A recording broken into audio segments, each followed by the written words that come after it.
Di sini gue pengen sharing ke teman-teman gimana cara atur keuangan ya buat pemula ya. Jadi kalau teman-teman baru dapat duit ya atau punya uang jajan dari orang tua, ini menurut gue salah satu video atau knowledge atau informasi yang kalian harus luangin dari hidup kalian buat ya kan mengerti. Jadi kenapa gue buat personal finance ini? Karena menurut gue ini satu hal yang gue harap gue tahu dari dulu ya. Gue itu udah cari duit dari kelas 2 SD. Kelas 2 SD sampai SMP ya dari 2018an lah. Jadi gue udah berkarir itu sekarang gue umur 19 dari umur 12 kurang lebih. Gue udah berkarir, gue udah cari duit gitu. Di umur ke 15an ya gue dapat 100 juta pertama gue. Gue dapat 100 juta pertama gue itu lewat ilmu yang gue bakal share di sini. 100 juta ke 1 miliar ke 10 miliar ini kurang lebih ilmunya sama. Personal finance itu baseline-nya dari segalanya ya. Jadi kalau gue nggak ada fondasi personal finance ini, gue nggak mungkin hit 100 juta pertama gue karena uangnya pasti bocor kemana-mana gitu ya. Gue nggak mungkin dapetin 1 miliar ya karena dapet 100 juta aja nggak bisa, nggak mungkin dapet 1 miliar gitu ya.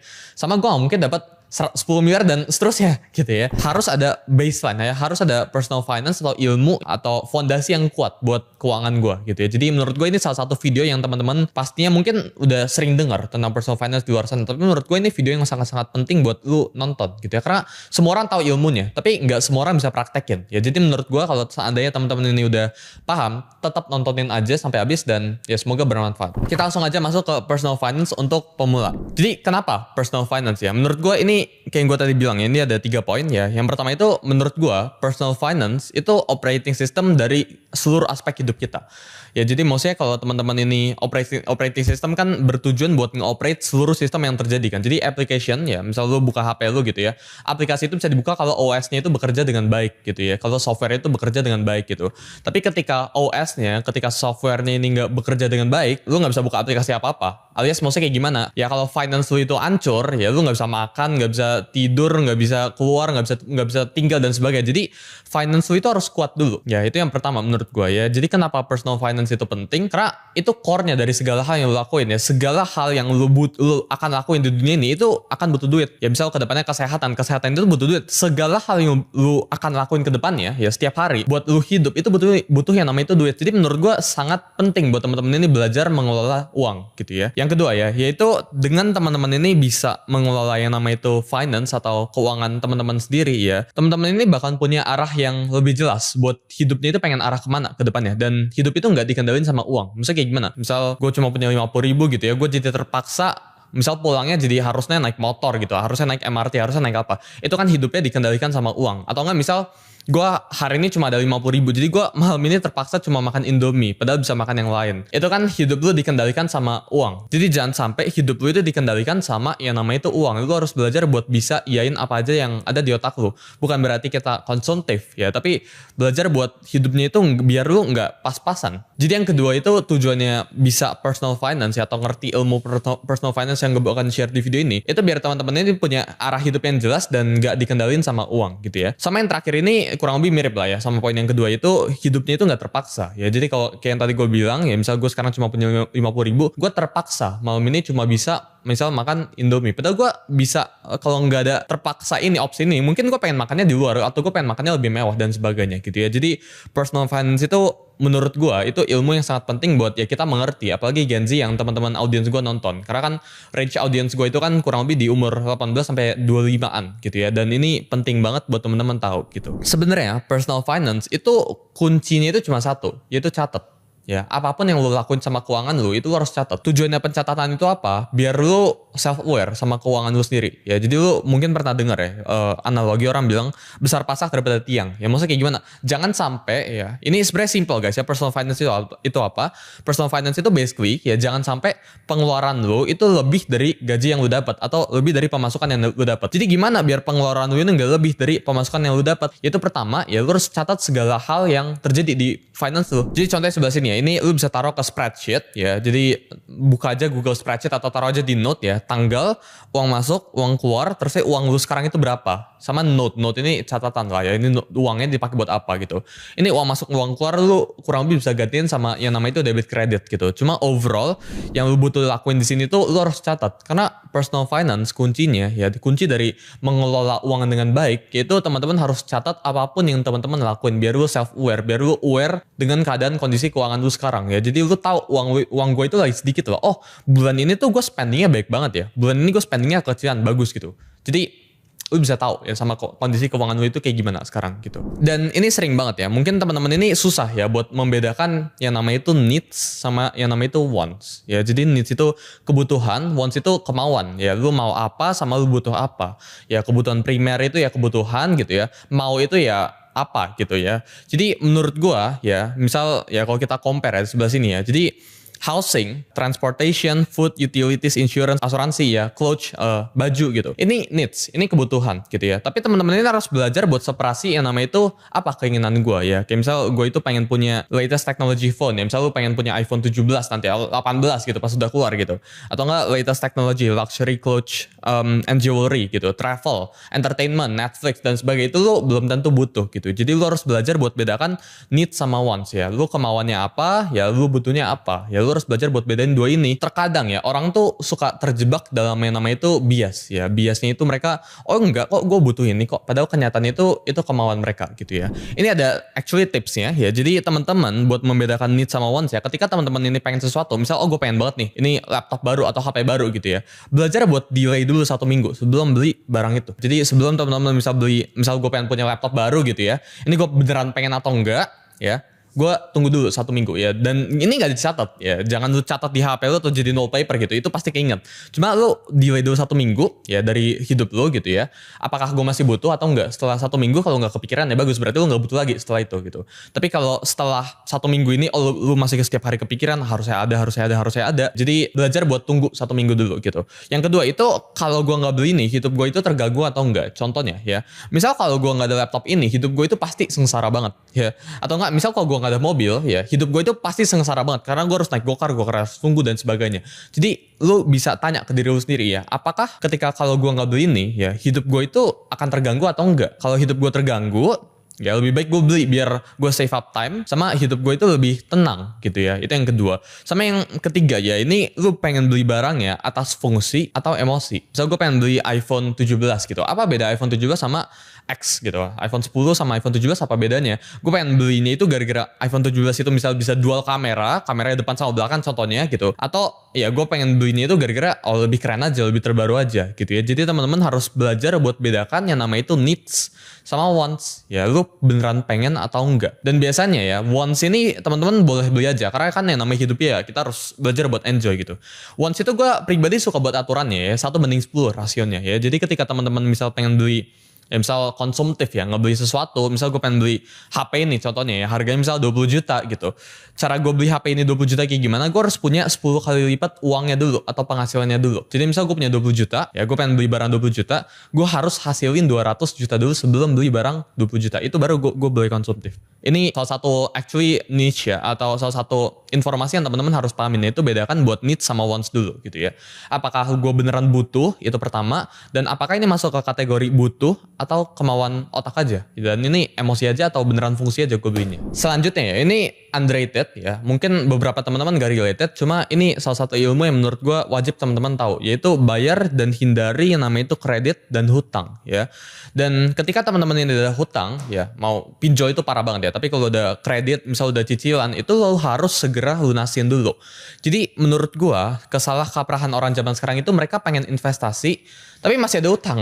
Ya mereka tuh pengen trading atau mereka tuh pengen investasi. Tujuannya mereka investasi atau trading itu apa? Tujuannya itu biar mereka bisa lunasin hutang mereka. Itu kesalahan kaprah. Teman-teman ini harus belajar lunasin utang teman-teman dulu. Jadi ada 2 tipe guys ya buat lunasin utang. Yaitu pertama snowball sama avalanche ya. Jadi kalau teman-teman pengen secara mentalnya lebih bagus ya, secara bayar utang yang besar atau kecil dulu, secara teori dan secara matematika yang bayar utang lebih besar itu lebih bagus ya, karena snowball kan, itu avalanche effect gitu. Tapi kalau teman-teman pengen ngerasain mentality yang lebih oke gitu, misal lu pengennya oh gue pengen ngerasa lebih tenang aja gitu ya. Jadi kan utang kecil kan bayarnya gampang gitu. Yang bunganya kecil kan bayarnya gampang gitu. Lu bisa pakai metode yang namanya itu snowball ya. Jadi ada 2 actually buat lu lunasin utang lu. Snowball debt ya sama avalanche debt gitu. Ini ada analoginya sih ya. Menurut gue utang ya, punya utang itu salah satu yang gak bagus ya. Lu utang produktif atau konsumtif itu kurang bagus ya. Leverage itu salah satu hal yang buat orang bangkrut kadang-kadang. Jadi menurut gue seandainya lu gak punya utang pun ya, belajar buat ya usahakan bahkan ya buat hindari utang. Dan jangan mencoba untuk rugiin orang ya. Jadi ketika lu bisa namanya untungin orang ya bagus gitu. Tapi jangan sampai ya lu nggak pengen ambil resiko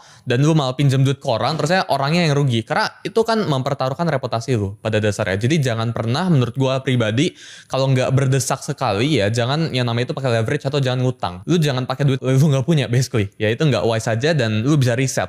Orang tuh nggak apa-apa kalau resetnya kan 0, tapi ketika lu ngutang lu bisa resetnya ke minus gitu ya. Jadi personal finance ya ini salah satu tipsnya. Kalau bisa ya dan kalau tidak mendesak jangan punya utang. Utangnya itu produktif atau konsumtif atau apapun itu utangnya itu lebih baik tidak. Lebih baik lu nggak ke 0 tuh nggak apa-apa, tapi minus tuh jangan. Selanjutnya ya setelah teman-teman ini udah lunasin utang, jadi ada step by stepnya. Kalau kita gambarin based on tangga gitu ya. Teman-teman harus pertama ya lunasin utang segala utang yang lu punya. Yang kedua itu teman-teman harus belajar buat bangun yang namanya itu dana darurat sebelum mulai berinvestasi. Jadi kalau lu investasi ke saham atau ke kripto ya, sebelum lu masuk ke sana, lu harus belajar buat bikin yang namanya itu safety fund dulu, yaitu dana darurat dulu. Jadi cara hitung dana darurat itu kayak gimana? Dana darurat itu dihitung dari pengeluaran dikali 6 bulan. Nah, 6 bulan ini tergantung ya lu pengen berapa lama gitu. Nah, ini biasanya 6 sampai 12 bulan ini tergantung dari pekerjaan lu ya. Kalau pekerjaan lu itu ya misal lu hari ini di PHK gitu, apakah besok lu bisa cari pekerjaan baru? Kalau jawabannya bisa ya mungkin berarti lu cuma butuh ya 6 bulan atau bahkan cuma butuh 3 bulan dana darurat gitu. Tapi kalau misal lu hari ini di PHK, lu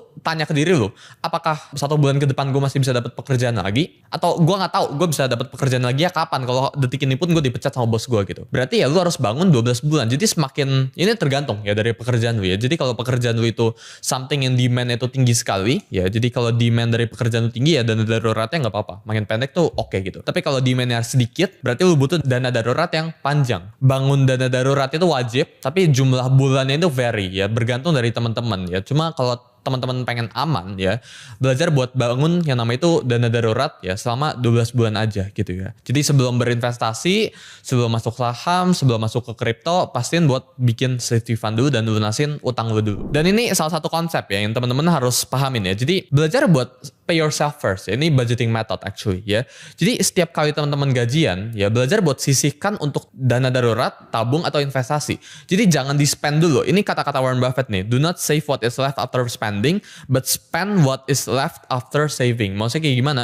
Jadi ketika teman-teman bisa dapat uang 10 juta, ini langsung sisihkan berapa persennya buat diinvestasikan. Ya jadi bukan masalah dapat 10 juta, ya terusnya gue pakai buat makan dulu sebulan, nanti sisanya ya di tanggal 30 nih, sisanya misalnya tinggal 2 juta, ini gue baru pakai buat investasi. Itu kesalahan. Ya, jadi yang teman-teman harus lakuin ketika dapat uang nih 10 juta, langsung potong ya misal 30%-nya buat investasi atau berapa gitu buat investasi gitu. Semakin besar semakin bagus gitu. 30% buat investasi, langsung potong gitu ya. Jadi jangan tunggu uangnya udah sedikit dulu atau jangan tunggu di akhir bulan ada sisa uang sedikit baru lu pakai buat investasi. Itu kesalahan kaprah yang teman-teman harus pahamin gitu ya. Jadi ya ini dari Warren Buffett ya. Do not save what is left after spending, but spend what is left after saving. Ya ini pay yourself first. Jadi belajar buat bayar diri kalian sendiri dulu dan bikin safety fund dulu. Ya ini mindset buat berinvestasi. Jadi ketika udah dapat gaji, jangan langsung dihamburin keluar sana gitu ya. Ini salah satu hal yang gue sebenarnya jarang bahas, yaitu teman-teman harus punya ya buat yang misal kerja ya 9 to 5 dan sebagainya, ini teman-teman harus punya yang nama itu asuransi kesehatan. Ini tujuannya buat apa?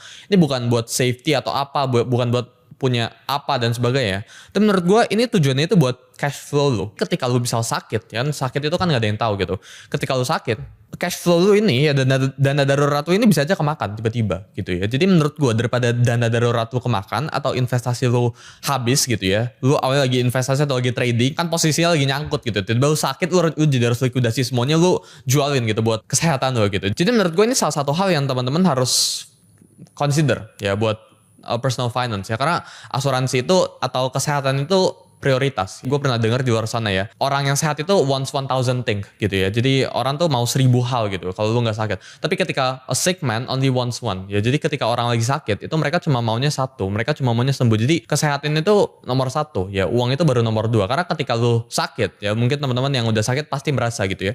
Ketika lu sakit lu itu udah gak mau apa-apa, lu cuma pengennya lu mau sembuh gitu. Jadi menurut gue asuransi kesehatan ini salah satu hal yang teman-teman bisa consider gitu ya. Gue gak disponsor sama asuransi manapun gitu ya, tapi lu bisa consider lah buat punya ini. Nah selanjutnya ya, personal finance itu ada korelasinya dengan investasi. Tapi kenapa sebenarnya kita perlu berinvestasi? Karena nilai mata uang yang kita punya ya setiap kita ngomong tahun yaitu selalu berkurang. Yang namanya itu inflasi. Mungkin teman-teman sering banget dengar yang namanya itu inflasi, tapi konsep dari inflasi ya persentasenya berapa setiap tahun itu sedikit yang mengerti ya. Maksudnya kayak gimana? Teman-teman itu harus paham ya, inflasi misal dari kata BI ya, dari kata government ya, misal US itu inflasinya berapa, Amerika inflasinya berapa, itu salah. Ya, setiap orang menurut gue itu punya inflasi atau CPI basketnya masing-masing. Maksudnya kayak gimana? Jadi contohnya ya, ini gue ada tulis ya. Kalau nasi itu naiknya 10%, terusnya kalau mie naiknya 15%. Misal gue cuma makan nasi, ya lu yang nonton makannya mie gitu. Mie itu naiknya 15%, nasi naiknya 10%. Jadi inflasi versi lu itu 15%. Inflasi versi gue itu 10% gitu. Jadi inflasi setiap orang itu beda-beda dan harus harus diukur. Lu tinggal catat di spreadsheet atau gimana pun itu pencatatannya ya. Yang penting lu dapat tingkat inflasi lu masing-masing. Jadi teman-teman itu harus pahami yang nama itu inflasi dan di-adjust. Misal gue ya, inflasi tingkat gue itu misal 15% contohnya gitu ya. Berarti dalam 3 tahun itu udah kepotong setengah duit gue ya. Purchasing power gue itu udah kepotong setengah. Jadi kalau sekarang gue punya buying power itu 100 juta ya. Buying power itu jadi gue bisa beli barang itu, misal beli HP ini misal gue bisa beli 5 gitu contohnya, misal iPhone gitu, misal gue bisa beli 5, tapi dalam 3 tahun lagi ini gue cuma bisa beli 2 atau 3 bahkan ya. Jadi padahal nominalnya itu sama, jadi itu buying power ya, itu purchasing power ya. Purchasing power gue itu hilang setengah ya dalam 3 tahun ya, kalau gue simpannya itu cash. Teman-teman itu harus pahamin yang nama itu inflasi dan belajar buat hitung inflasi basket teman-teman. Setiap dari kalian ya yang nonton itu pasti punya inflation adjustment itu masing-masing ya, basket inflasi masing-masing ya. Jadi setiap orang tuh nggak sama, pengeluaran itu nggak sama ya. Mungkin teman-teman ada yang makannya nasi, ada yang makannya mie, ada yang setiap hari belinya barang A, barang B, itu kan berbeda setiap orang gitu. Salah satu filosofi gue ya dalam berinvestasi itu invest in only things that you understand ya. Jadi kapan ya teman-teman itu harus mulai berinvestasi? Ketika semuanya itu udah ready, yang dari awal gue sebutin. Jadi pertama, teman-teman ini udah nggak punya hutang, jadi udah nggak ada utang, udah lunasin semua utangnya ya, hutang produktif atau konsumtif atau kredit apapun itu udah lunas semuanya gitu ya. Yang kedua ini punya dana darurat dulu, sesuai yang tadi gue bilang ya, hitungannya itu tergantung pekerjaan dari teman-teman. Sama yang ketiga, punya mindset yang benar dulu ya. Jadi sebelum teman-teman mulai berinvestasi atau mulai sisihin duit ya, belajar buat pay yourself first, itu yang ketiga gitu ya. Terus saya punya asuransi dulu ya. Jadi pertama kayak yang gue tadi bilang ya, ini udah ada 4 nih ya. Jadi step buat berinvestasi itu nggak secepat itu guys ya. Kalian harus bikin 4 ini pilar dulu. Jadi pilarnya tuh harus kuat dulu biar fondasi atasnya investasinya tuh gampang gitu. Jadi 4 pilar ini baru investasi. Salah satu yang menurut gue tadi penting ya, yaitu teman-teman hanya berinvestasi ke tempat yang lu bisa bener-bener ngerti aja. Ini semua orang bisa dengar kalimatnya ya, semua orang bisa ngulang-ngulang kalimatnya, cuma nggak semuanya bisa praktekin ya. Jadi orang tuh suka FOMO dalam berinvestasi dan itu nggak wise, nggak bijak. Jadi menurut gua investasi itu semuanya itu soal return ya. Jadi risk free return gitu kita ngomong di 5-6% per hari ini gitu ya. Jadi kalau teman-teman punya 100 juta ya yang tidak beresiko, investasi yang sama sekali tidak beresiko, itu minjemin duit ke pemerintah pasti ya, itu 5-6% returnnya. Jadi kalau teman-teman punya 100 juta ya, nanti dalam tahun depan yaitu 100 juta bisa jadi 105 juta atau 106 juta ya, itu bisa. Terusnya kalau di atas itu gimana? So kalau gue pengen cari return 6% gimana? Itu capital teman-teman at risk kita ngomongnya. Jadi kalau teman-teman pengen nyari return atau ya pengembalian investasi itu 7% atau 8 gitu ya, itu udah capital at risk, itu udah beresiko ya. Duit itu bisa minus ya. Dan menurut gue dalam berinvestasi ya, ketika lu udah pengen nyari return ya, yang namanya itu 7%, 8% atau bahkan di atas itu, risk itu selalu berbanding lurus sama reward ya. Jadi kalau teman-teman pengen incer reward yang tinggi atau incer persentase yang tinggi, kurang lebih gambarnya kan kayak gitu ya. Kalau rewardnya tinggi berarti risknya juga akan tinggi gitu ya. Tapi kalau lu pengen nyari yang namanya itu reward yang rendah, risknya mungkin akan bakalan ngikutin buat jadi mengecil gitu ya. Jadi teman-teman harus pahamin ini dulu. Tapi menurut gue ya, dari personal finance ya, yang penting itu apa? Kayak gue tadi bilang, kata kunci itu cuma satu, catat ya. Jadi apapun yang lu lakuin terhadap keuangan lu, misal hari ini gerak 10.000 atau apa, catat. Meskipun ada mutasi rekening, lu harus tetap belajar buat catat keuangan lu. Karena ini penting sekali ya. Karena bukan masalah lu bisa lihat laporan keuangan lu dengan jelas atau enggak, itu kan lu bisa lihat dari mutasi rekening lu gitu. Tapi tujuannya lu catat itu apa? Biar lu aware, biar lu otak lu tahu duit gua sekarang berapa, gua keluarin berapa dan sebagainya. Kunci dari personal finance itu cuma satu, itu catat ya. Jadi ketika lu catat tuh lu tahu, oh pengeluaran gua besar banget, oh gua nggak boleh besar banget. Misal, oh gua buat makan itu terlalu konsumtif gitu, gua buat apa tuh terlalu besar gitu. Jadi belajar buat catat. Karena kuncinya dari personal finance itu cuma satu, kayak yang gue tadi bilang, itu catat. Nah selanjutnya ya, setelah teman-teman ngerti ya dari ini semua. Karena menurut gue investasi itu di akhir-akhir banget ya. Jadi kalau personal finance itu modulnya 10 ya, 9-nya itu bicarain tentang personal finance real gitu ya. 10-nya ini, yang akhirnya ini baru investasi. Jadi investasi itu actually cuma part kecilnya dari personal finance. Karena investasi itu udah a whole new different world lah. Itu udah kayak lu belajar dunia yang baru gitu. Menurut gue ya, teman-teman kalau pengen di personal finance ya, pengen punya finance yang baik, itu teman-teman harus belajar buat plan ya. Kondisikan keuangan gue itu pengen kayak gimana. 1 tahun lagi gue pengen kayak gimana, 5 tahun lagi gue pengen kayak gimana, 10 tahun lagi gue pengen kayak gimana gitu ya. Dan tentukan dengan jelas kapan. Ya jadi ketika teman-teman pengen, misal sekarang gue punya utang ya dari pinjol atau apa, ya lu tentukan 1 tahun ke depan ini tujuan gue ya di keuangan gue pengen lunasin 100% gitu. Jadi lu harus punya arahan yang jelas ke depannya pengen ngapain terhadap keuangan lu, dan pastiin itu kayak gue tadi bilang, gue gak akan bosen-bosen buat ingetin ya. Personal finance itu everything about nyatet. Lu harus belajar buat catat apapun yang lu punya gitu ya. Apapun yang lu keluarin, uang masuk juga catat, 10.000, uang keluar 10.000 juga catat gitu ya. Jadi personal finance itu everything about catat. Gue rasa itu aja ya buat video kali ini. Semoga teman-teman rasa ini bermanfaat. Kalau kalian nonton video ini sampai habis, coba ketik catat ya. Gue pengen tahu. Follow IG gue di bawah. Sampai jumpa di video selanjutnya. Bye.